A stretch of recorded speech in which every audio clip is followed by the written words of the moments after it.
In the heart of Philadelphia stands a place that once promised redemption, but delivered only silence, suffering, and madness. This is the story of Eastern State Penitentiary, once the most advanced prison in the world, now one of the most haunted. It was built in 1829, designed not as a dungeon of cruelty, but as a shining experiment. Reformers of the day believed punishment was not enough. They wanted to reshape souls. They thought they had found the way. Silence. Inside Eastern State, prisoners were locked away in small stone cells, alone. No talking, no singing. The only sound was the echo of their own breathing, the distant clank of iron doors. Wardens believed this silence would force inmates to reflect, repent, and return to society as better men. It was called the Pennsylvania system. And for a while, the world looked on in awe. Tourists came from across the Atlantic, Charles Dickens among them, to marvel at this modern approach to justice. But Dickens was not impressed. He wrote of Eastern State, "I hold this slow, daily tampering with the mysteries of the brain to be immeasurably worse than any torture of the body." He was right. The silence did not heal. It shattered. Prisoners began to lose their grip on reality. Some broke down, screaming into the stone walls. Others sat catatonic, eyes fixed on nothing. Guards reported men tearing at their own flesh, convinced insects crawled under their skin. Suicide became common. One story tells of an inmate who, after years in isolation, was found rocking back and forth, whispering to an invisible friend. Another clawed his cell until his hands bled, trying to dig a way out through solid stone. The system designed to reform was, in truth, driving men insane. By the late 19th century, the silence experiment was abandoned. But the damage was already done. Thousands of men had passed through Eastern State's gates, and countless minds had been broken within its walls. And with madness came something else, something darker. Even after the prison adopted a more conventional system, strange stories circulated. Guards spoke of footsteps echoing down empty halls. Inmates swore they heard whispers at night, though no one was near. One cell block in particular, cell block 12, became infamous. Shadows moved where no shadows should be. Cold winds swept through locked doors. Visitors reported a suffocating feeling as though unseen eyes were always watching. Perhaps the most chilling tales come from cell 4, where a locksmith once worked to remove an old iron lock. As the story goes, the moment the lock broke, he froze, staring at something no one else could see. His face drained of color, his body shaking. Later, he claimed he saw a dark figure stretching up the wall, with eyes so piercing they seemed to burn into his soul. He fled and never returned. Even today, tourists and ghost hunters say the prison is alive with something unnatural. They capture unexplained voices on recorders. Doors slam without cause. Some have sworn they saw figures pacing in empty cells. Skeptics call it imagination. But when you stand in those stone corridors, when the air grows heavy, and the silence presses down, it's not hard to believe that the pain of thousands never truly left. Eastern State closed its doors as a functioning prison in 1971. By then, its Gothic towers and crumbling cell blocks looked more like a fortress from a nightmare than a place of reform. For years it sat abandoned, a skeleton of iron and stone in the middle of a modern city. Vines grew through shattered windows. Stray cats made their home in the yards. Locals whispered that no one should go near after dark. They said the walls themselves had absorbed too much agony, too much madness to ever rest. Eventually, preservationists reopened the site as a museum. Today, visitors walk the same halls where men once lived in silence. They peer into cells where the only companions were shadows.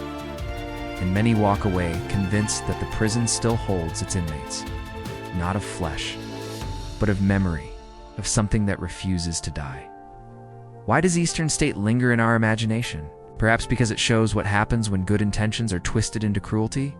Reformers wanted to save men's souls. Instead, they built a machine of loneliness so powerful it crushed them.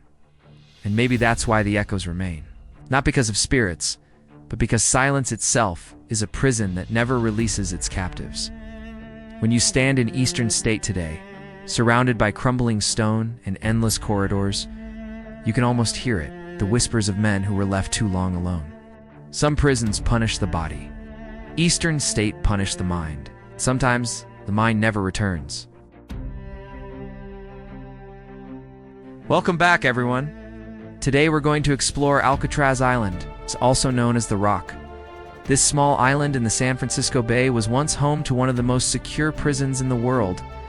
But what happens when you lock away some of the most dangerous men in the country and seal them off from the outside world? Some say that Alcatraz wasn't just a prison, but a gateway to something darker. Join me as we look into the history of the island and uncover the mysteries that still surround it today. Make sure to subscribe so you don't miss any updates. Alcatraz Island, strategically located in the chilly waters of San Francisco Bay, has long been associated with mystery and intrigue.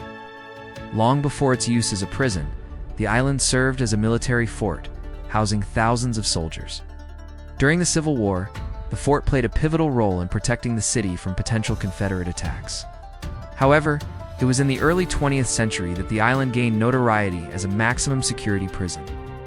Federal Bureau of Prisons chose Alcatraz because of its remote location, strong currents, and surrounding cold waters, believing it to be the perfect spot to house the most hardened criminals in America. One of the most notorious inmates of Alcatraz was Al Capone, a notorious gangster and mob boss.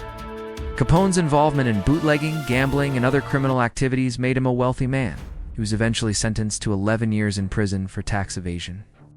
While Capone's time at Alcatraz was relatively short, lasting only about 3 years, he became a symbol of the prison's tough reputation.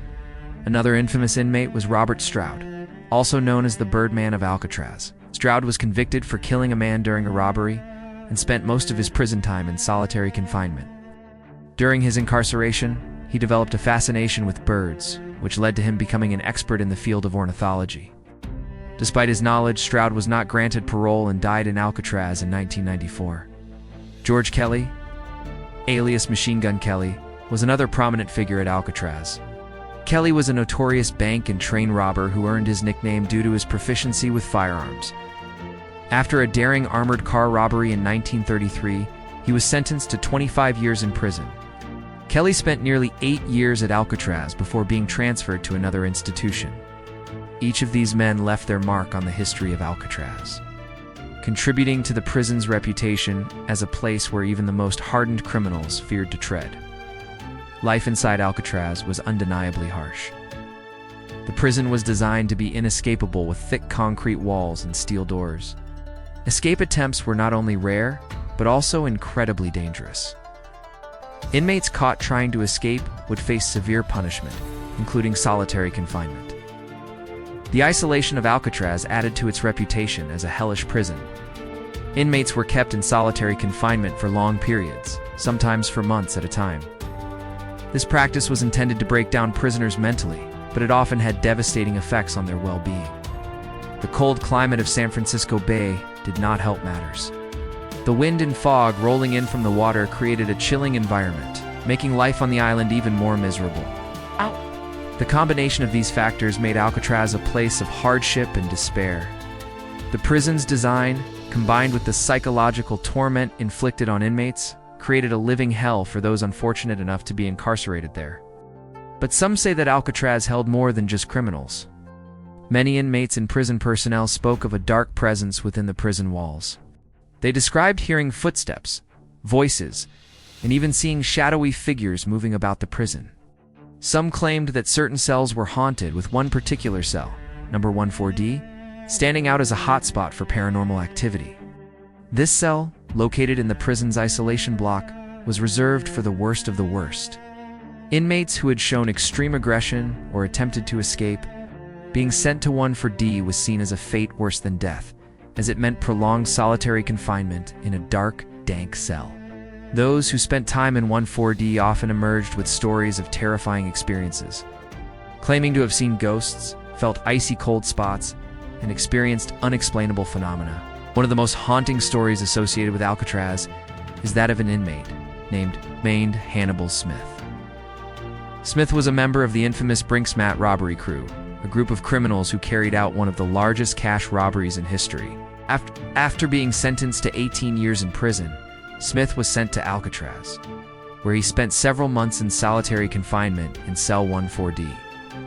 According to Smith and other inmates, Cell 1-4D was filled with strange and unsettling occurrences. They claimed that the cell was freezing cold, despite the fact that the rest of the prison was comfortably warm. Smith himself reported hearing chains dragging, metal moans, and experiencing a general sense of dread while in the cell. After being released from Alcatraz, Smith continued to claim that he had encountered a ghost in Cell 1-4D, stating that he had seen the apparition of a man dragging himself along the cell floor. These stories, along with others like them, contributed to the growing belief that Alcatraz was haunted. Another popular theory among those fascinated by the paranormal is the idea that the spirits of former inmates still linger on the island. This is partly due to the sheer number of inmates who were incarcerated at Alcatraz.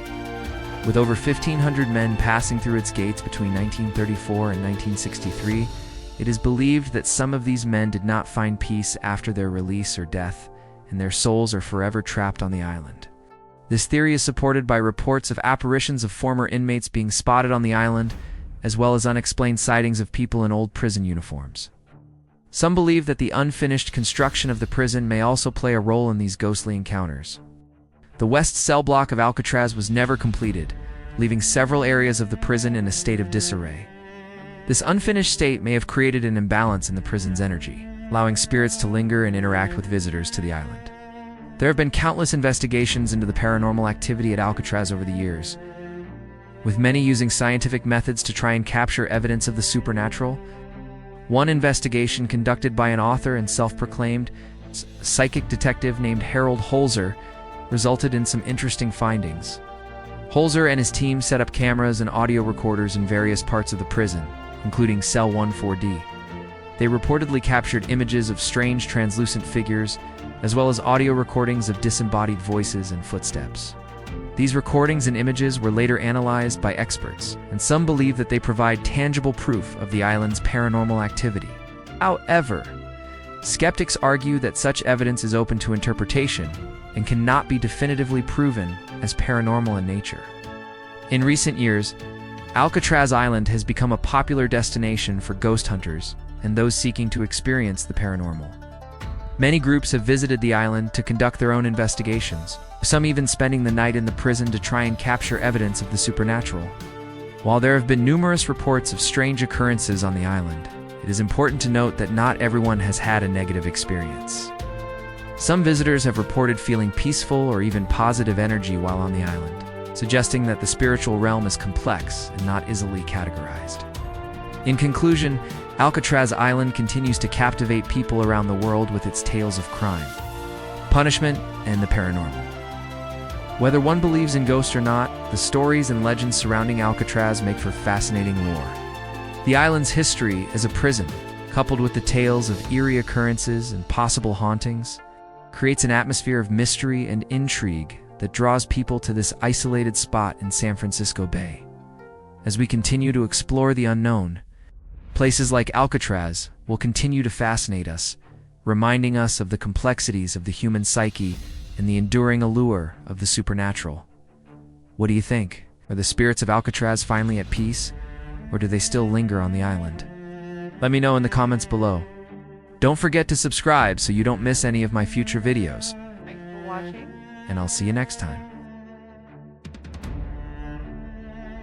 In the heart of French Guiana, nestled between the Atlantic Ocean and the Amazon rainforest, lies a region steeped in history and shrouded in mystery.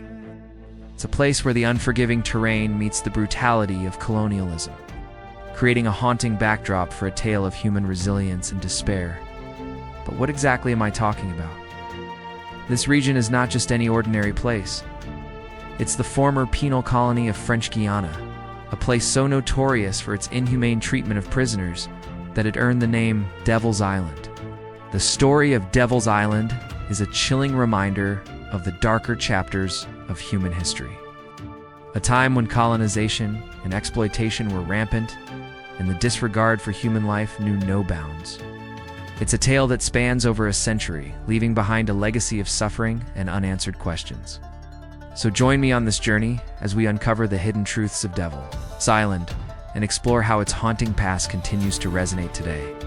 Now let's get back to the video. Devil's Island, also known as Isle du Diable, was one of 3 islands situated off the coast of French Guiana that functioned as a penal colony between 1852 and 1953. These islands included Royale, St. Joseph, and Diable, with the latter being the smallest and most infamous of the lot. Covering a mere 2 square kilometers, the island was anything but unassuming.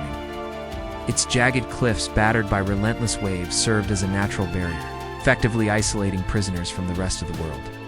This isolation only added to the sense of dread and despair that permeated the island. Initially established as a punishment for criminals and political dissidents, the penal colony quickly became a place of exile, where prisoners were literally forgotten. In fact, prisoners were considered too dangerous to be kept in regular prisons. They were sent to Devil's Island as part of a larger scheme to rid France of individuals deemed undesirable or threatening to the social order. This included not just common criminals, but also political dissidents and those who opposed the regime.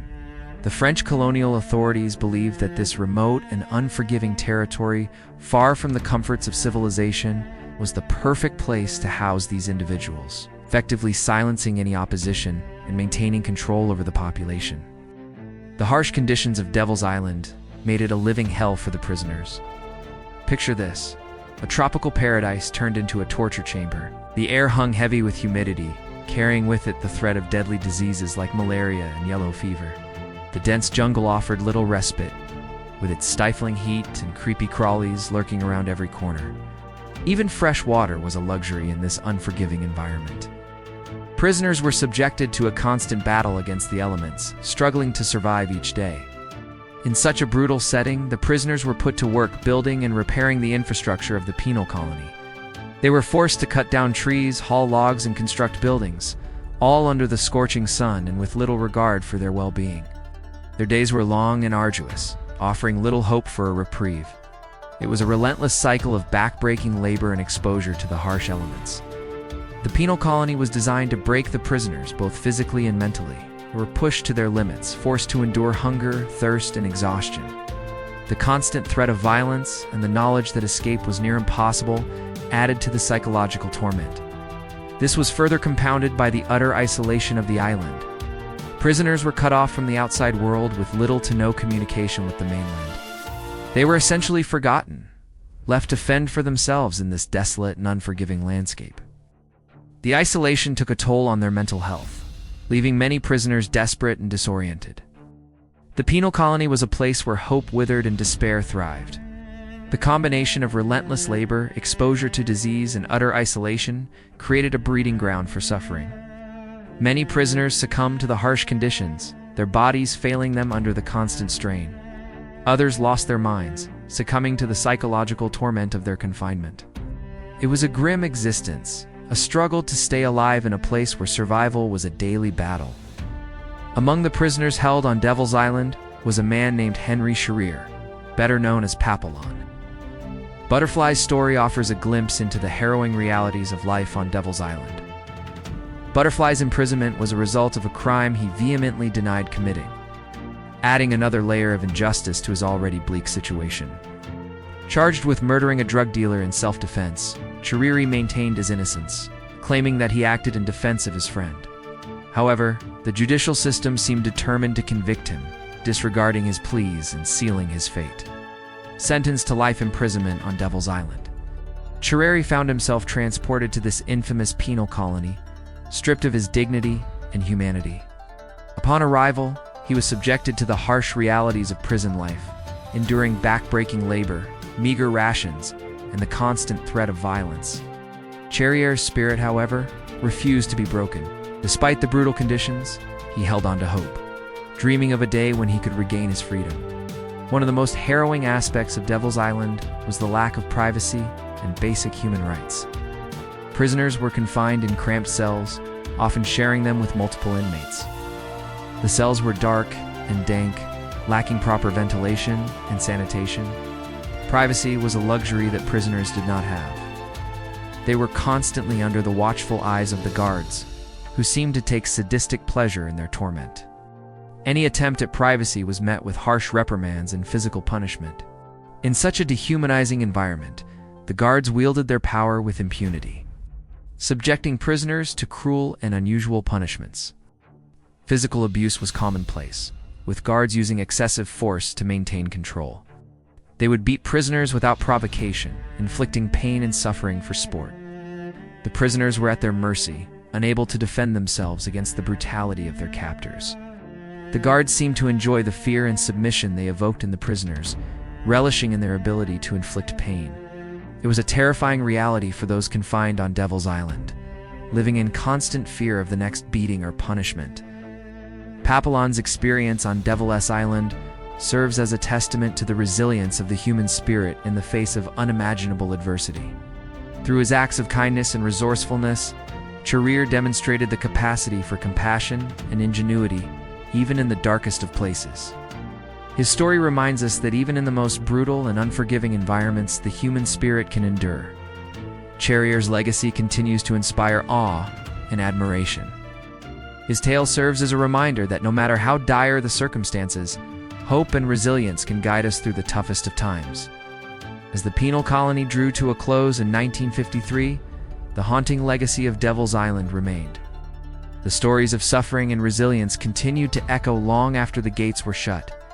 The question is, why do you think France chose this particular location for such a notorious penal colony?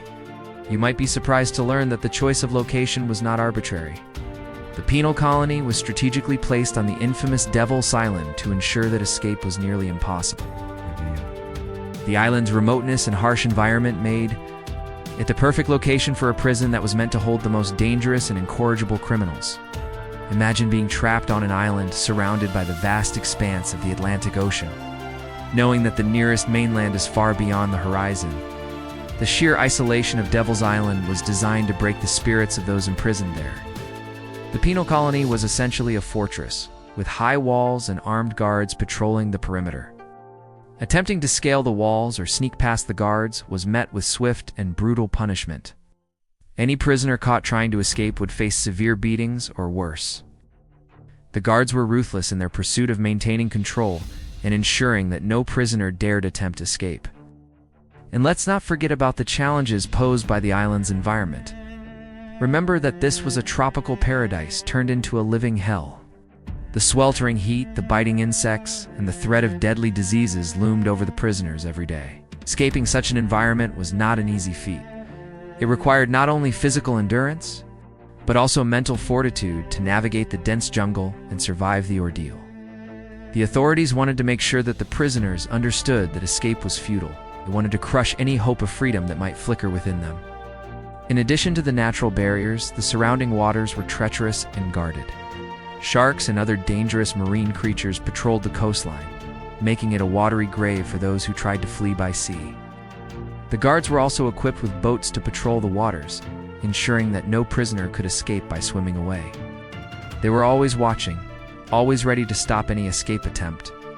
The combination of these factors created a near impenetrable barrier, effectively turning Devil's Island into a prison from which there was no escape. After much deliberation and consideration, I have reached a conclusion. The French penal colony in French Guiana was not just a place of punishment, but a place of immense suffering and despair. The harsh conditions, coupled with the strategic measures to prevent escape, made it a living hell for those imprisoned there. The story of Devil's Island reminds us of the dark side of human nature, the capacity for cruelty, and the lengths to which we can go when it comes to controlling and punishing those who dare oppose us. It's a chilling reminder of the past that we should never forget. By learning from these dark chapters of history, we can strive to create a better future where such atrocities are never repeated.